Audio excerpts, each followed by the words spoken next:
Welcome to Digital Asset News. Take a top stories in crypto and bring out a bite-sized pieces. Today, just as the thumbnail suggests, and I think everybody knows already, the market has taken quite a dip. And it's amazing what 24 hours can actually do. Because not too long ago, roughly 20-some hours ago, we were just talking about how there was nothing but great news. We had talked about how Walmart had getting out patents. Google was getting into the fray as far as crypto, Facebook and Instagram, and everything's going pretty good for crypto, except the other market called the traditional spot. So what we're going to do today is we're going to take a look at exactly why that happened. We'll take a look at the market, the section I called Why I Hated YouTubers, and an unpopular plan. We're also going to take a look at the traditional market and how those traditional players probably have some of the weakest hands I've ever seen in my life. Also, we'll take a look at some good news, and then also one thing more to consider. Plus, we're going to be doing the DCA show today, and last we'll finish up with the top 5 questions. So before we get started, let's take a look at what is going on into the market itself. So today it is 21st, roughly 10:05 a.m. here in Puerto Rico. Beautiful day. If you're suffering out there in the Midwest and different cold temperatures, I feel you. I lived there for almost my entire life and moved to Texas and worked out pretty well. But today's a pretty good day weather-wise, just not so much as far as the market. So here's what we have going on. We're using Trade the Chain for sentiment analysis, and usually we see some pretty good sentiment, but today, awful sentiment. People are very bearish. They're very worried, and I can see why. Total market cap is 1.8 trillion. We were just at 2.2 just a little bit ago, and all of a sudden now we're down 10%. Let's just see how bad the bleeding is, shall we? So we'll take a look at the coins themselves. Come in here, man, Bitcoin is down 10% in 24 hours. Ethereum, 12%. Binance, 10%. Anything made, Solana is down 14, almost 15%. Cardano, which they just released their DEX Sunday swap, that's down 13%. 12% for Luna. Who's the big loser today? Avalanche, 15%. 12% for 15% for Chainlink. No reason. Nothing got hacked. Nothing really changed. Just that's just how it is. And that's what we have as far as our market. So what happened? Well, yesterday, as you may have heard, the S&P 500 took a big old dump. And this is just the one day. And it started out okay. Everything's going pretty well. And then all of a sudden, earnings and different shatterings and talkings and speculation came about, and we just kind of dropped off. And usually in this situation, I say, well, when in doubt, zoom out. Let's zoom out. Let's see how bad it is. Well, here's a 5-day. All right. Here's the 1 month. And here's the 6 month. Still a little bit higher than where we were in September, 45.36. No, we're even lower than that. I guess better than August. And then, of course, in the year frame, we're still doing pretty good. But that's the S&P 500. And then the NASDAQ, of course, again, in the 1 day, dropped pretty heavy, precipitously. 5-day, 1 month, 6 months.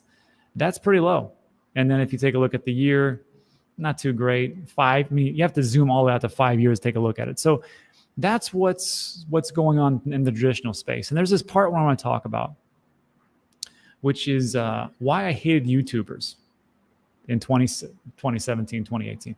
I hated YouTubers for a specific reason, and it comes down to this poll. We talked about this poll yesterday, where I said, when did you get into crypto? And I got to be honest with you guys. I was shocked that almost half of the people, and of course, it's just a small poll, under 2,000 people, almost half, 42%, 43 roughly, had just got in this year. So I can understand 20, and then of course, a quarter of you were in 2020, another quarter were in 2017 and 2019, which is kind of like I can feel the sentiment in the comment section, and then only like 5% have been in here since 2009 to 2016. So why did I hate the YouTubers back then? And some I still hate, actually. I don't hate anybody I dislike. But this is why. Because I didn't understand this basic principle, which was when I got in, which is right around here, November, I thought I was a genius at like 7,800, and I went all the way up here. And everybody was telling me I was going to the moon. I was going to go to the moon, which is the same thing that a lot of people have heard here in 2021. It's going to go up. And yes, even I thought that Bitcoin would go to 100,000, 130,000. Of course, I do say dollar cost average in and out, take some profits here and there. I don't subscribe to the diamond hand theory. I think that's goofy. But what I hated was no one was talking about dollar cost averaging in and out. They were just like, go all in, baby. And then before you know it, you go forward a little bit and I'm over here. And I'm looking at these YouTubers and I'm like, how the hell are these guys so calm at this point when Bitcoin was just at 19? And of course, the whole market it took a big crypto winter crash. And now it's at $6,500, $6,800. I'm like, how can they do that? And I used to despise listening to them because I'm like, this doesn't make any sense to me. And the reason is because those 5%, which were probably a lot more back then, they were getting it over here. 2016, $500, 400, 600, 700. So this $6,000 doesn't affect them at all. Didn't affect them at all. And now, as we move forward, let's go all the way forward. This over here, 43,000, it's like a pipe dream to me and to a lot of people who have been in the space for a long time. So I know this is going to be a little unpopular, but it's the truth, which is like, if you're looking at, people like me who have been in for a while, and I've said this a number of times, I'm like, look, it's not a get rich quick scheme. It's a dollar cost average. Only, get in, dollar cost average in, dollar cost average out, take profits. No one ever went broke taking profits like I talk about. And that's the truth. And now it just kind of comes full circle. So, which leads me to my next unpopular opinion, which I love just doing these unpopular opinions. I'd like to make sure my channel crashes to the ground. The unpopular opinion is this. What if today, especially for people who got in 2021, you are just like me. If you recently got in, but we're just 4 years apart.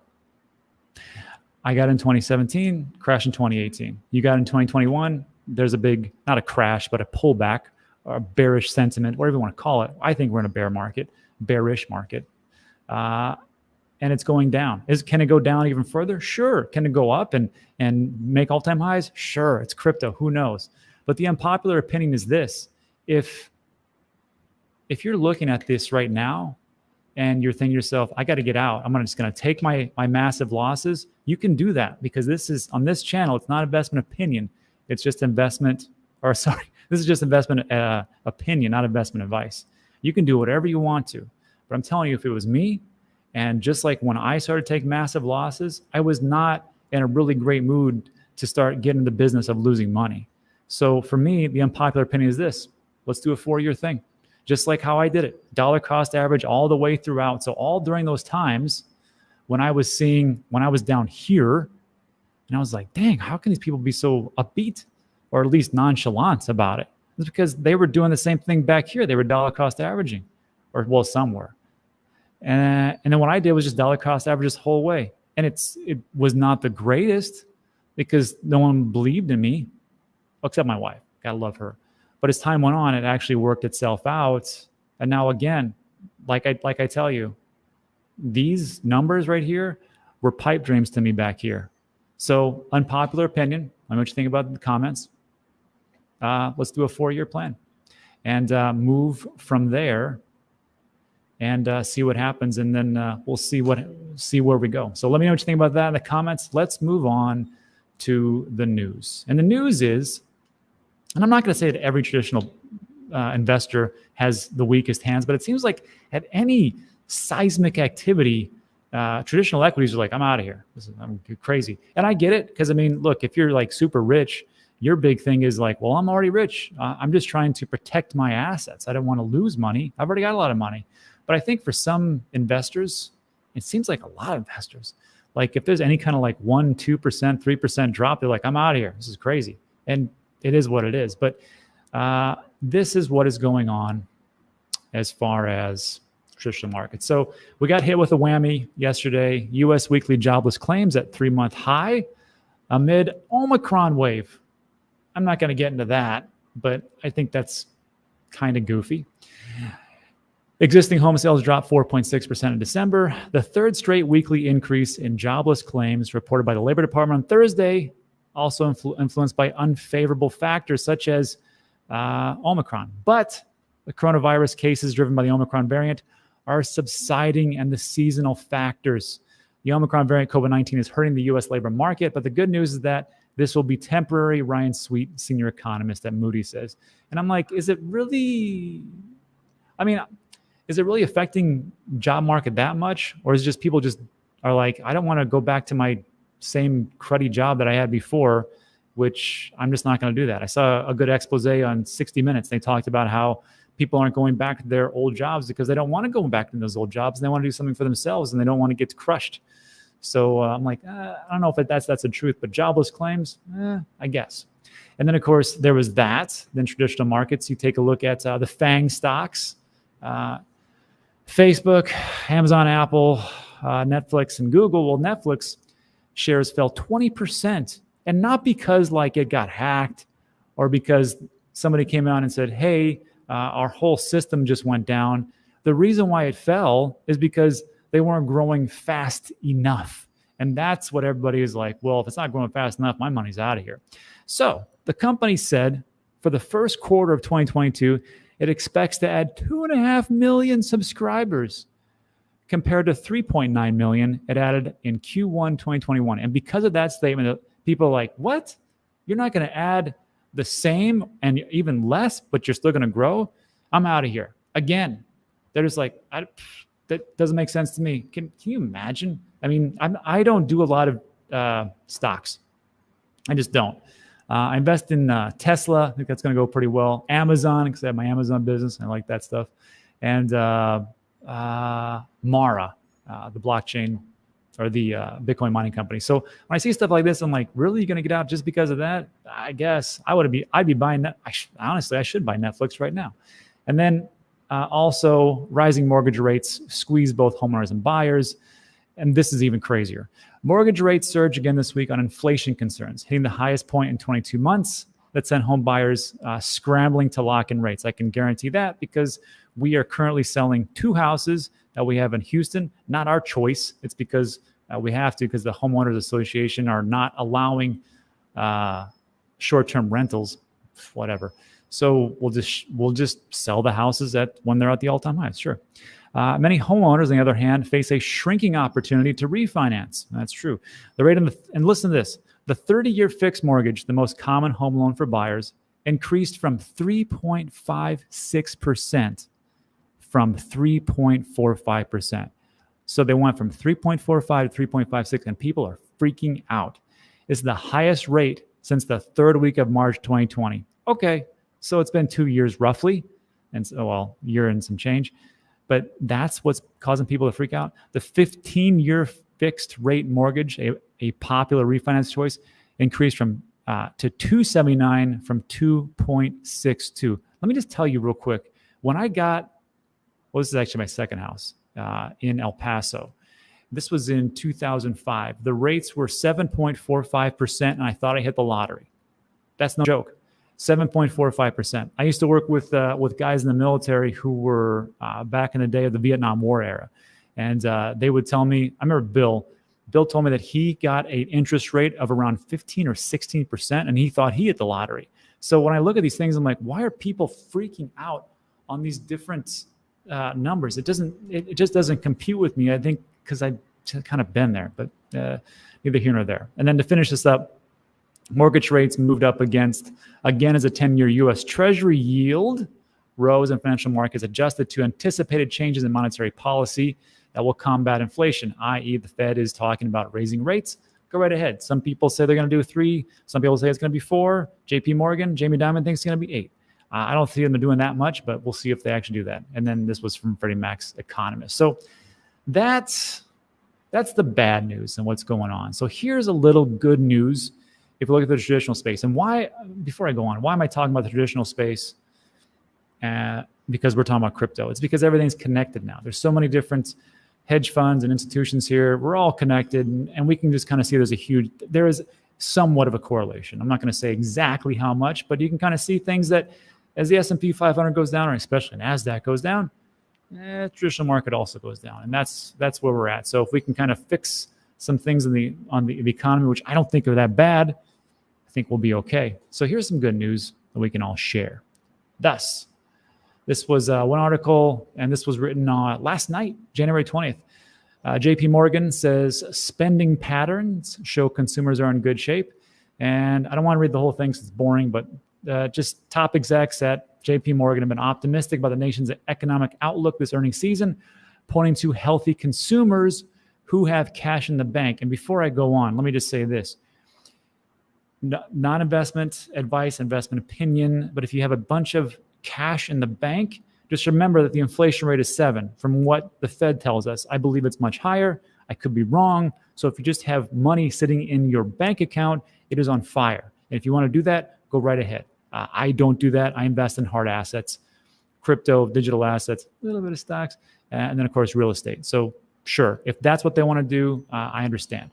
And then also, so we've got a lot of people that are cash heavy. Where do they put it? Well, if we could educate them right, they would put it into assets.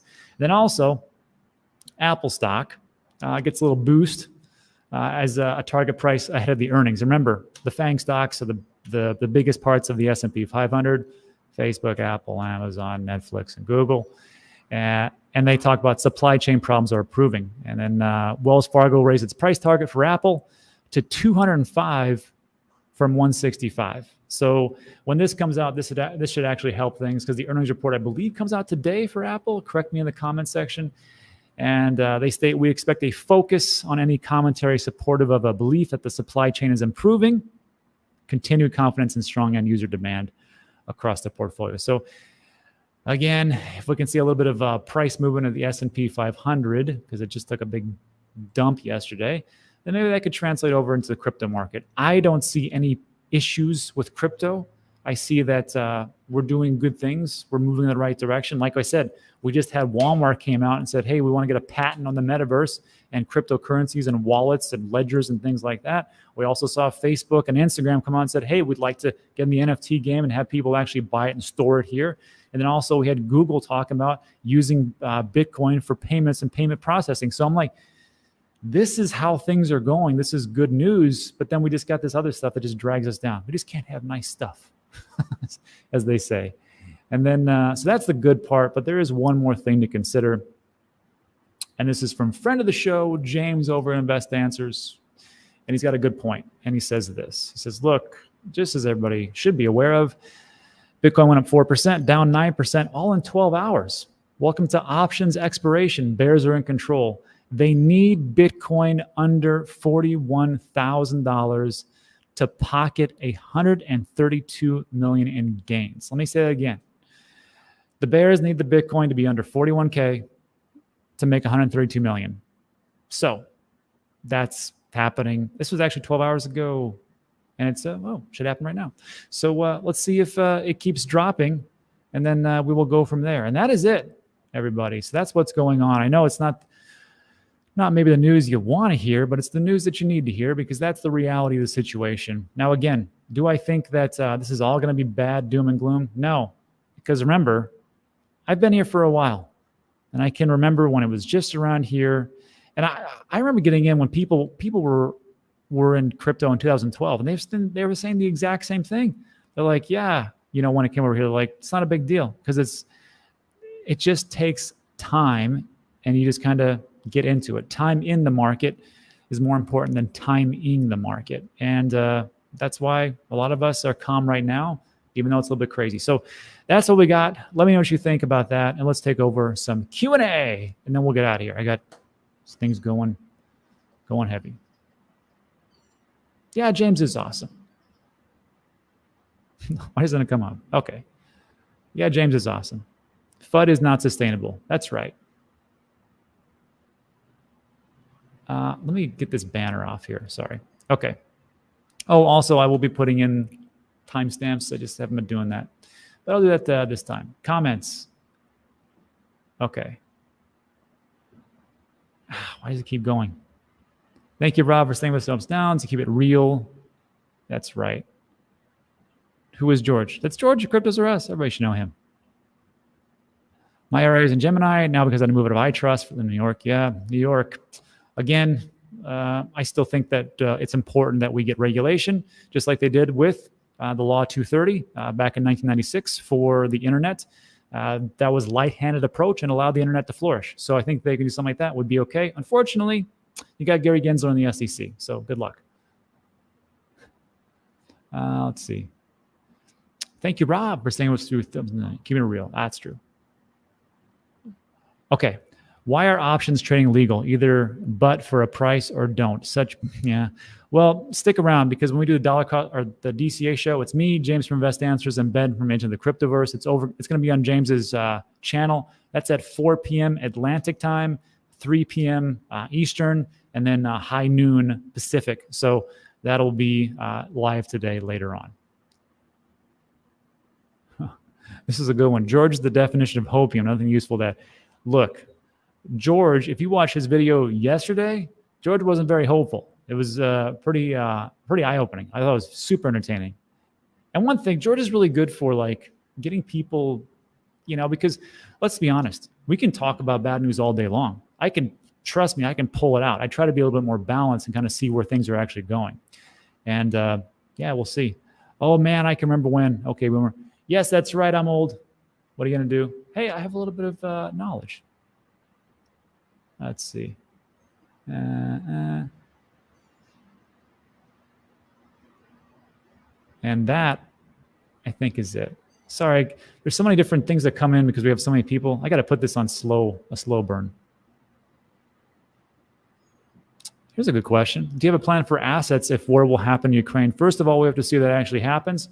We'll have to see what America's going to do as far as sanctions, but it could potentially. Just depends on how this administration actually plays it and what they're going to do. You're not as old as I am. I'm pretty old. Rob, are you completely in Puerto Rico now? Don't own a home in the U.S. No, this is our homestead here, but I can't say me and my wife, we own property in El Paso and Houston, short-term rentals. We had to sell a couple because of, like I said, the homeowner association aren't allowing short-term rentals. But we still have a few hanging around. So, yeah. But those are just investments. And where was this? This was a good question.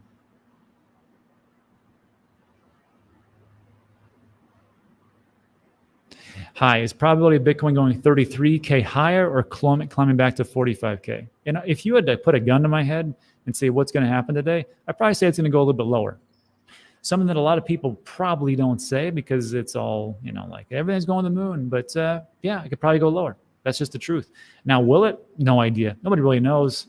Ben's got a pretty good TA sense. But again, TA, it works until it doesn't. And then we'll go from there. All right, everybody. So that's it. So thanks so much for stopping by. I appreciate it. Hopefully this helps you out with a little bit of the jitters. Again, these days they're not the greatest days, but if we just zoom out, it's the same thing before. And I know it sucks because if you just got in 2021, like I got into it, it's not something you want to hear. But again, the unpopular opinion, I'm going to start right now. And I bet you anything in the next 3 to 4 years, we'll be at a much better, higher price place. It just takes time. No one said, actually, that's not true. This is not a get rich quick place. This does not exist. Get rich quick does not exist. The lottery exists, and we see what happens with lottery winners. So just hang in there. That's it.